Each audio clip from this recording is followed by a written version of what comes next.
This is an AdLab Pro video. AdLab Pro is a project funded by the European Union. This video is made available to you on a Creative Commons license. The closing AdLab Pro conference in Ljubljana brought together partners from Italy, Spain, Belgium, Great Britain, the Netherlands and Slovenia, experts and representatives of different stakeholders and many participants from various fields of interest.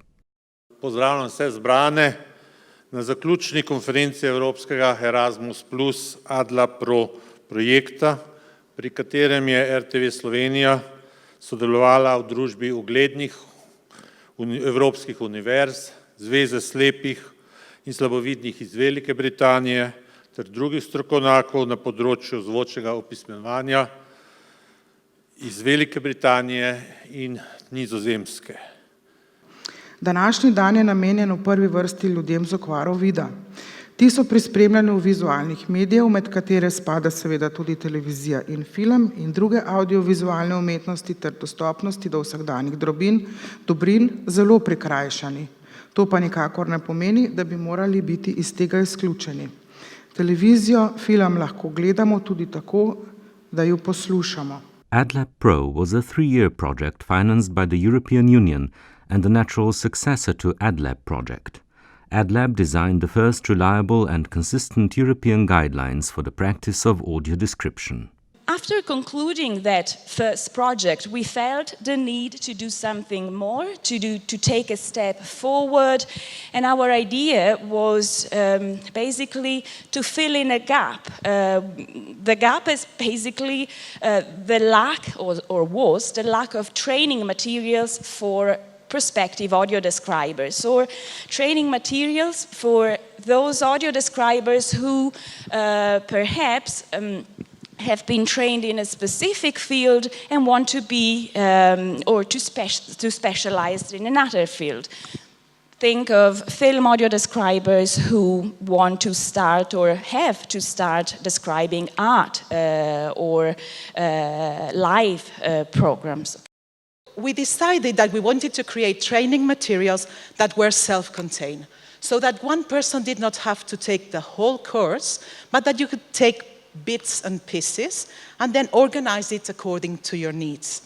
The second thing we wanted to do is precisely this, to create flexible and easily adaptable materials that could fit different trainers and different trainees' profiles. So, for instance, you could have an MA course on audio description and you could use some of the materials that you have here in the classroom, or maybe asking your students to use those materials outside the classroom before they come to your class. Or maybe you just want to do a vocational course or a course in a company, and then you have some materials that you can reuse. So I think that a very important idea is that there is a wide range of materials that you can choose depending on your needs. And you will find there also a guide that will tell you what's available, so that you can make an informed choice, you know what to choose for your purposes. So you can think of the AdLab Pro materials as a rock being thrown into a pond, and it ripples out to a hierarchy of stakeholders. So you throw in the materials, and first person to catch the stone or be affected by the ripple are the AD trainers, because they'll use them to train their students. The students then will go on to become describers and provide description for providers of AD, such as RTV Slovenia. And then ultimately those descriptions will be broadcast and used by people with sight loss to enjoy their TV programs. The materials are addressed to trainers, so even someone wanting to create a vocational course, 30-hour course, could go and pick the materials that are useful for that person. I think that we address all these contents to trainers, and I've put very much the emphasis on that. But I also believe that, for instance, a BA student or someone interested in audio description could go, download the core videos, and only with that, it would allow for some self-learning. You may wonder, how am I going to find the materials if you've got so many materials? Well, on the website, there will be a course material structure. We did put a lot of attention to the accessibility of the website, because if you teach something about accessibility, it's important to be accessible yourself as well. We here at SoundFocus do have a lot of experience with the accessibility of online content, besides the fact that we do audio description for film and television.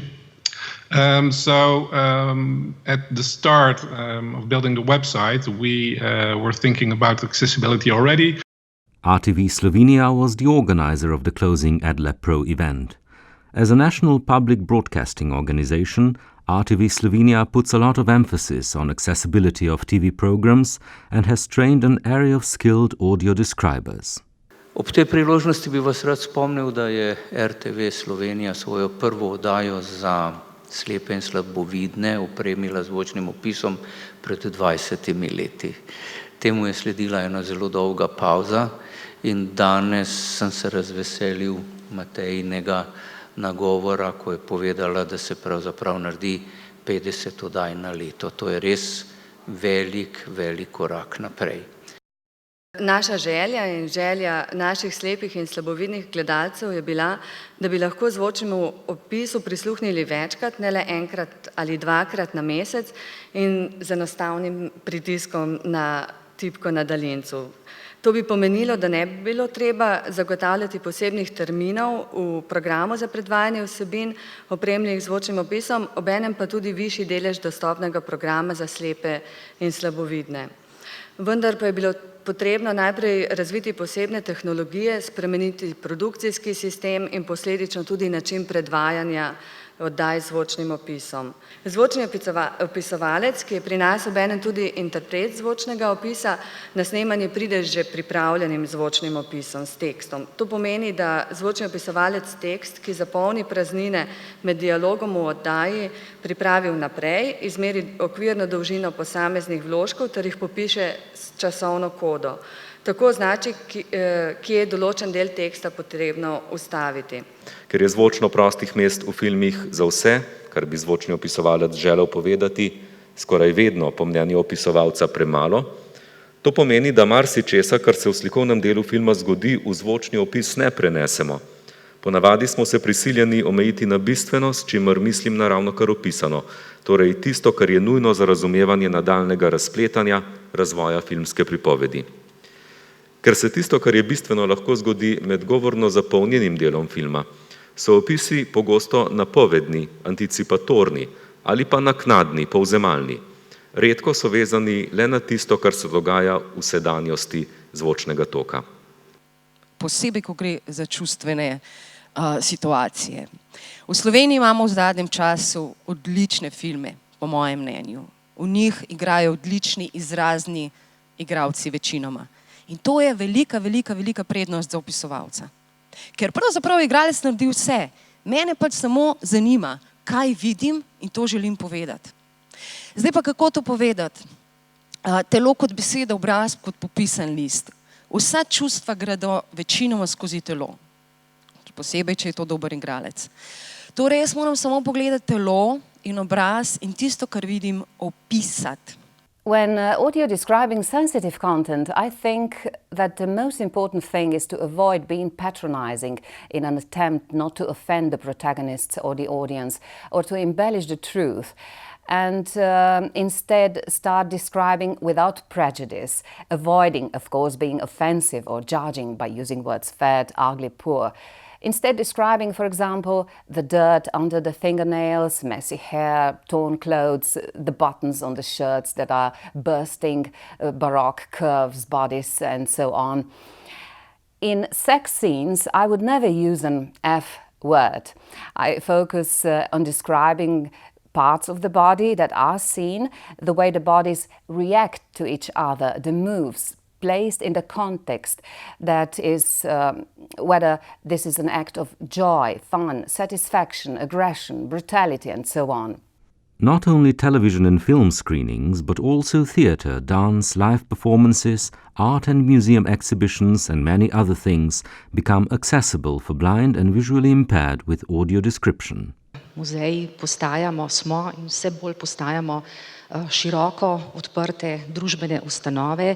Tudi po nekih mednarodnih statistikah so muzeji tiste ustanove, ki uživajo zelo veliko, bi rekla, velik interes javnosti in pa tudi veliko zaupanje kot verodostojne inštitucije. Tudi Slovenski muzej, lahko rečem, v zadnjih 10-15 letih gremo strmo po poti navzgor k odprtosti, k dostopnosti razstav, gradiva, ki ga hranimo. In predvsem pa seveda se posvečamo vedno bolj tudi različnim ciljnim skupinam, različnim družbenim skupinam, med njimi tudi ranljivim skupinam. V Arhivu Republike Slovenije in vseh regionalnih arhivih, ki sodelujejo v tem projektu, smo se odločili, da bomo k temu problemu pristopili celovito, torej da ne bomo skrbeli samo za dostopnost arhivskega gradiva, ampak bomo poskrbeli tudi za fizično dostopnost, tehnično in programsko opremo. Zaposlili bomo vsaj enega delavca iz ranljivih skupin, torej iz ciljnih skupin, spletno dostopnost in pa same prilagoditve arhivskega gradiva. Pri prilagajanju filma je pomembno, da imaš pravice avtorske, pomemben nam je bil renome filma in ne nazadnje tudi potem gostota dialoga, ker če bi bil dialog pregost, nimaš kam ustaviti zvočni opis, če bi bilo pa premalo dialoga, se nam je pa nekako zdelo, da bi bil film mogoče preveč monoton oziroma preveč dolgočasen za slepe gledalce. When we talk about our broadcasting networks, from 2011 until 2016, Public Media Service, RTS, used to show 80 films once a week for years. It was also initiative of Hammer Association and Branko Matic. Since 2016 to date, none 80 film has been screened on RTS or any other broadcasting network. Okay, and I start from film festivals. There are a couple dozen film festivals in Serbia. Most of them are international. And there is one mini festival which is accessible for blind and low vision people. No one has any certificate or some serious training in this field. Until now, AD has been a volunteer work which people performed without any professional training.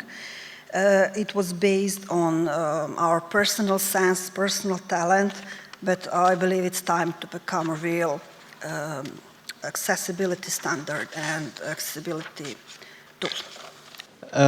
Audio deskripcija, kao što smo vidjeli, je dosta kompleksan proces i kod nas je to još uvijek u fazama pokušaja i fazama raznih projekata, raznih udruga, što znači da ne postoji sustavno financiranje ovakve vrste usluga. Hrvatska radiotelevizija kao javna televizija ima određenu obavezu prilagoditi jedan dio programa, no oni su spriječeni raznim tehničkim zahtjevima, tako da sa stanjem koje je trenutno na Hrvatskoj televiziji definitivno nismo zadovoljni. Htio bi pozvati sve, i to bih htio najviše od svega što bi rekao danas, pozvati sve vas koji se bavite produkcijom audiodeskripcije da probate uvesti slijepu osobu od samog početka produkcije audiodeskripcije. Možda ćete imati, nećete imati 10 filmova, imat ćete ih 7, ali ćete staviti kvalitetu ispred kvantitete, jer će slijepa osoba biti ta koja će odlučiti i odrediti što će se reći njenim, kako da kažem, kolegama po invaliditetu, odnosno ostalim slijepim osobama. Mislim da je dobro da probate uvesti slijepu osobu od samog početka. Mislim da će se i vaše audiodeskripcije kasnije, kad je budete radili sami, puno promijeniti. One of our main problems, and here I envy all of you who are working for television, is the technical implementation of audio description at festivals and at theaters and at opera, because of an absolute lack of interest of many of the organizers because accessibility means an additional effort that you have to give, and most of them are not very open to it. We started to work in audio descriptions about 8 years ago, I would say, or 9 years ago. And for me, it's very, very an interesting work because I like films, I like theater, I like arts, everything. And when I got blind, for me, it was like losing a bit this world of culture, and then starting with the audio description and also consulting cultural events was like recovering or this world again for me. So it is really an enriching thing. What are the next steps in the research and practice of audio description? There'll be stuff on video games, on multilingual products, on machine translation, on new audiences, on artificial voices, image tagging, relational databases, receptor studies, integrated AD, visitor studies in museums, and end-user participation. This video is part of AdLab Pro, Audio Description, a laboratory for the development of a new professional profile, financed by the European Union under the Erasmus Plus programme. Key Action 2, Strategic Partnerships. Project number 20161IT02 KA203024311. The information and views set out in this presentation are those of the authors and do not necessarily reflect the official opinion of the European Union. Neither the European Union institutions and bodies nor any person acting on their behalf may be held responsible for the use which may be made of the information contained therein.